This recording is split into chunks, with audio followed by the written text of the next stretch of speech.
If you're watching this, don't click away, because this story begins in the most ordinary place imaginable, a rundown hostel in the heart of Istanbul, where the air always smelled of saffron tea and cigarette smoke, and where strangers passed like ships in the night, except one night changed everything. It was a cloudy afternoon when Lara checked into room 1625, heartbroken and exhausted from the chaos she left behind in London.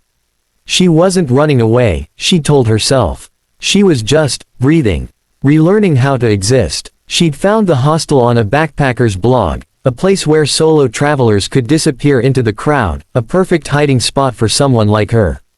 The receptionist gave her a plastic key card and a warning smile.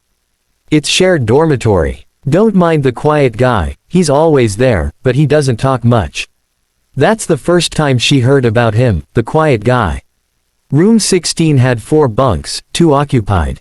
One by a noisy Brazilian named Tasha who greeted Lara with a hug and stories about dancing in Cappadocia, and the other, a corner bed, curtains drawn shut, headphones always in.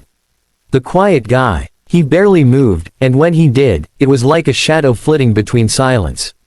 He had dark hair, always wore a hoodie, and he kept to himself like a monk on a vow. Lara didn't care much at first. She had her own burdens. A failed engagement, a creative writing career going nowhere, and a growing fear that she'd never really figure out who she was supposed to be. But something about that corner of room 16 pulled at her, like a page in a book that keeps reappearing no matter how many times you try to turn it. One night, during a hostel rooftop dinner, Lara asked Tasha, "What's his deal?" "The quiet guy." Tasha shrugged. "He's been here longer than anyone. Like, 3 months. Doesn't go out much. I think he's writing or something. A book. Maybe," Tasha said, sipping her Turkish coffee. "Or hiding from someone." Lara laughed, but the thought stuck. That night, Lara returned early. Everyone was out drinking or wandering the markets. She thought she'd have the room to herself. But he was there, sitting on the floor near the window, staring at the city lights like they were trying to tell him a secret. She dropped her bag softly and said, "Hi." No response. She tried again, "You must be the famous quiet guy." He didn't look at her directly, but his lips twitched, almost a smile. "So they've started calling me that now." His voice surprised her, deep, careful, like someone unlearning how to speak. "I'm Lara," she said, inching closer but keeping respectful distance. "Eli." And just like that, a name broke the silence. They didn't talk much after that. But something shifted. The next morning, there was an extra tea bag beside the kettle. Another day, she found her bunk made up neatly while she was gone. And once, during a power cut, he handed her his only flashlight without a word. The others came and went, loud and careless, always buzzing with new places and Instagram stories. But Eli stayed, unmoving, unseen, until one rainy afternoon when Lara couldn't take it anymore. "Why are you here?" she asked. "Really?" He was sketching something in his notebook then, a drawing of the Hagia Sophia, she realized. Detailed, precise, almost mournful. "I could ask you the same," he said, eyes still on the page. And maybe it was the rain, or the way the city lights blurred through the window, but Lara told him everything. About her ex-fiancé who had cheated with her best friend. About quitting her job. About how tired she was of pretending she was okay. When she finished, there was a long silence. Then Eli finally looked up. "I came here after my brother died," he said. "We were supposed to travel together. Backpack through Europe. I kept the plan. Except now it's just me. And it doesn't feel real.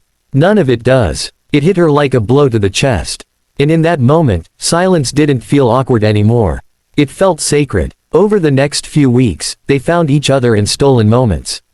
Sharing breakfast. Swapping book recommendations. One time, Lara caught him sketching her. Without asking, he showed it to her. Her, sitting on the hostel steps, looking lost and beautiful. "You made me look better than I do.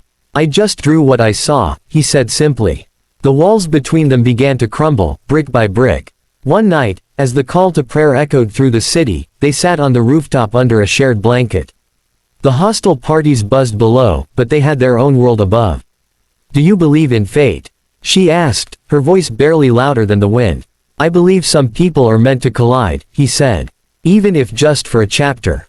She didn't know then, neither of them did, that their story was much more than a chapter. But the truth, Eli wasn't just a backpacker. And what she'd uncover soon would leave her breathless. Lara never believed in destiny.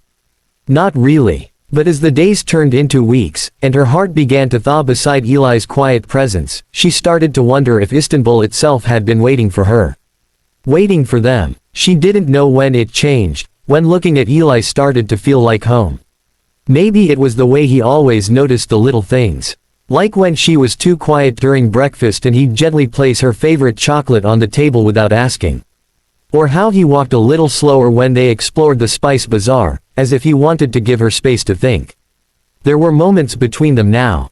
Warm, magnetic, undeniable. But then came the night of the storm. The rain battered the rooftop hard enough to cancel all the hostel's usual chaos. Most of the backpackers stayed in, complaining about bad Wi-Fi and wet shoes.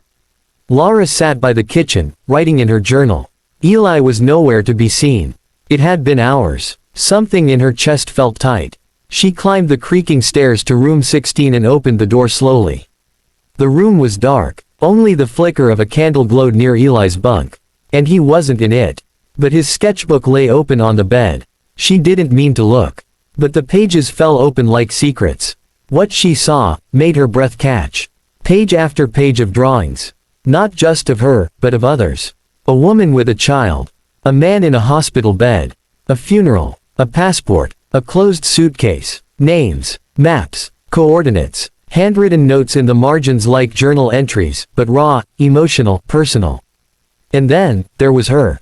Not just sketches. But words. Lara's heart pounded. She stepped back, confused, guilty. That's when the door creaked open, and Eli walked in, drenched from the rain. Their eyes locked. "You read it," he said softly. She opened her mouth, but no words came out. He took off his hoodie, his hands trembling slightly. "I wasn't hiding the sketchbook. I just didn't want you to see me like that. Too much. You're not just a backpacker, are you?" She whispered. He looked away, jaw tightening. "No." The silence that followed felt like an ocean between them. Finally, he spoke again.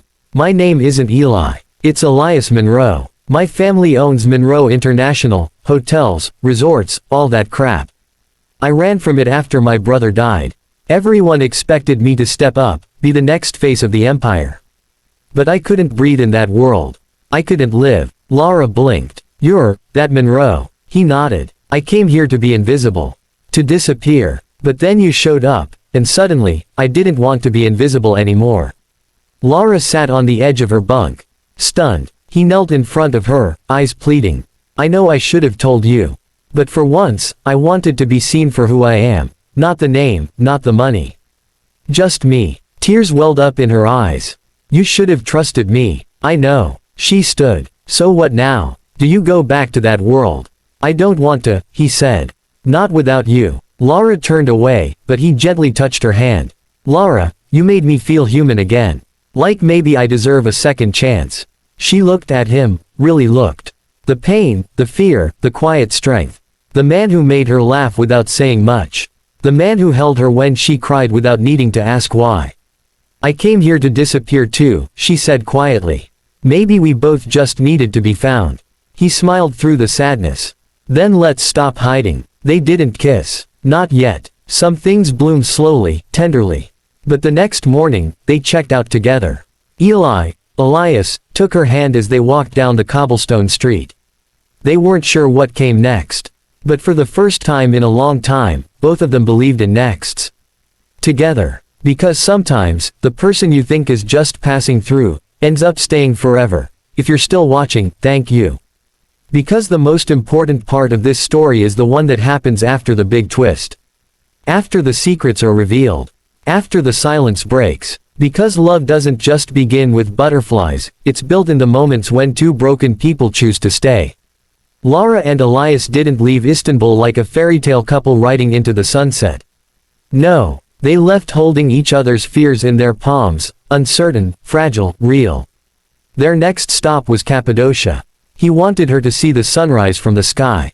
So at 4 a.m., huddled under a shared blanket in a hot air balloon basket, they floated above the world. The sky bloomed in orange and gold. Below them, the valleys looked like pages from a forgotten storybook. Why did you bring me here? Lara asked, wind brushing her hair back. Elias looked at her like he was memorizing every angle of her face. Because for the first time in years, I feel weightless. And I wanted you to know what that feels like, too. She didn't say anything. She didn't need to. But when the balloon landed, their reality did too. Elias's phone had hundreds of missed calls. His assistant, his mother, news articles. Someone from the hostel had leaked a photo just like that. Their bubble shattered. Reporters started waiting outside every hostel, guest house, and even Lara's inbox filled up with offers, book deals, interviews, podcast requests. She wasn't just Lara anymore. She was the girl with the billionaire. It scared her. I don't want this, she said one night in their small hotel room. I didn't ask for any of this. I'll make it stop, Elias said, jaw clenched. I'll do whatever it takes. But she saw the look in his eyes. The familiar war between duty and freedom. Between the world he'd escaped, and the one clawing him back. You can't hide forever, Eli, she said softly. I can try, he whispered. But he didn't. 2 days later, he flew to London for a board meeting. Lara stayed behind. He said it would only be for 2 days. It turned into 2 weeks. She received texts at first. Then silence. 1 month. She watched the news alone, in a sleepy cafe in Antalya. Her heart dropped. He'd gone back, without a goodbye. People around her kept whispering, pointing. The girl who'd been left behind. The summer fairy tale that crashed under the weight of reality. But what they didn't know, what no one could see, was the love she carried like a bruise on her soul. Quiet, deep, still burning, Lara returned to London eventually. She began writing again. Her first novel, The Quiet Guy in Room 16. Publishers loved it. It hit bestseller lists. But when reporters asked if it was based on a true story, she only smiled and said, some people pass through your life like a breeze. Some, like a storm. 6 months later, at a reading event in a small bookshop, she saw him again. Standing in the back, no cameras, no entourage, just him, older, a little leaner, but those same quiet eyes. When the event ended, he waited until everyone else had gone. Hi, he said, voice low and aching. She froze. You left, she said. I didn't want to. But my brother left me a mess I had to clean. I had to go back, to close the door properly. So I could open a new one. Her lips trembled. You could have called. I wanted to earn the right to stand in front of you again first. She didn't say anything. He stepped forward and placed something on the table. It was his old sketchbook. Open to a fresh page. A drawing of her, reading from her book. I read it, he said, voice cracking. Every word. And it made me remember what I forgot. That the best chapters are the ones you don't plan. She stared at the sketch. Her heart shattered and rebuilt itself in the span of a breath. He looked at her. Lara, I don't have a grand speech. Just one question. He reached into his coat pocket. Pulled out 2 plane tickets. Room 16 is still open in Istanbul. Want to go back? Start over. Lara smiled through tears. Only if we get the top bunks this time. They laughed. And as the bookstore lights dimmed, they walked out, not as a quiet guy and a lost girl, but as 2 people who finally chose each other, without fear.